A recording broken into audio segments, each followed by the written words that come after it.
Hi, I'm Courtney, the Community Outreach Program Manager with the Minnesota State Horticultural Society. We're missing seeing all of you at the Home and Garden Show this year and can't wait till March 2022 to see you all again in person. In lieu of getting your bulbs at the show this year, you can order them from the northerngardener.org website, and we thought it would be nice to share some info on planting summer flowering bulbs in your garden ahead of the opportunity for you to order them.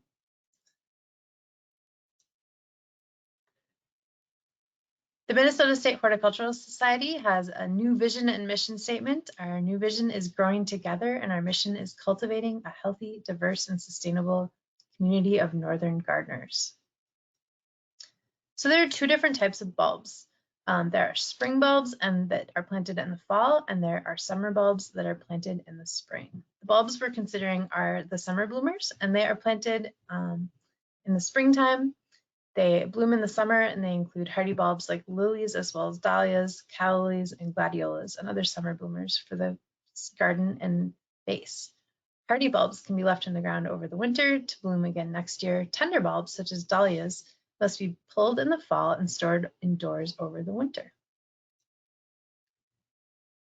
When you're thinking about site planning and garden design, it's good to choose a sunny location with good drainage.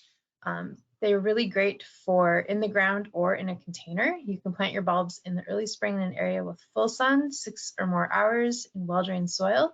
Bulbs may rot if they're planted in a wet spot, so consider drainage carefully. You can use containers to plant them and have that pop of color and then move them out and switch them up with something else. You want to make sure that they do have good moisture and that they're going to receive adequate watering if the weather is hot or dry.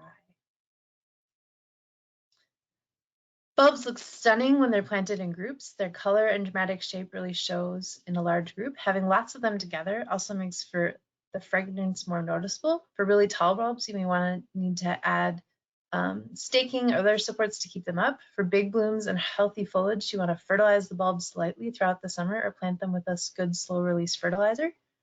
Unless you're planning to harvest a seed or you want the bulbs to naturalize in the area, it's a good idea to deadhead them as they're blooming.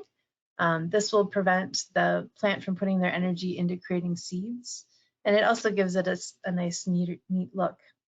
You do want to leave the foliage standing. You don't want the bulbs to burn out. You want them to be able to recharge again, so they need those leaves to photosynthesize and feed the roots for next year. And so that's important to leave them standing. You also might want to think about if the foliage is looking really ratty, just cutting it back, but leaving a good chunk of it there. It's nice to be able to kind of just hide that dying foliage with other plants and use them really as companion plants with other plants. You want to avoid wet spots. You want to loosen the soil, amend the soil with organic matter like compost or shredded leaf mulch. That can help just increase the aeration in the soil and provide a good solid base for the bulbs when you're planting them. Planting depths vary between different types of summer bulbs. They're all kind of in that 2 to 4 inches really. Some of them are closer to the soil, some of them are a little bit deeper to anchor them better. Just check the tags that come with the plants in terms of figuring out how deep to plant them. When you're going to plant your bulbs, you want to do it with the pointy end up. You want to cover the soil and lightly mulch and water them.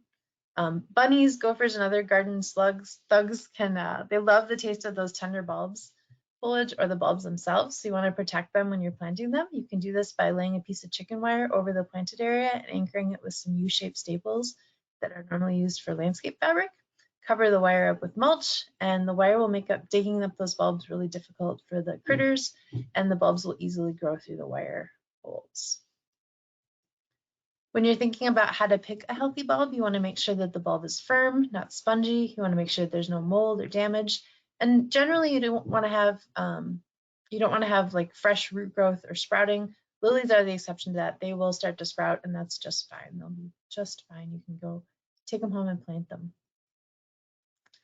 So when you're looking for bulbs this spring, check out the northerngardener.org website. We'll have summer bulbs available there, and we hope to see you next year.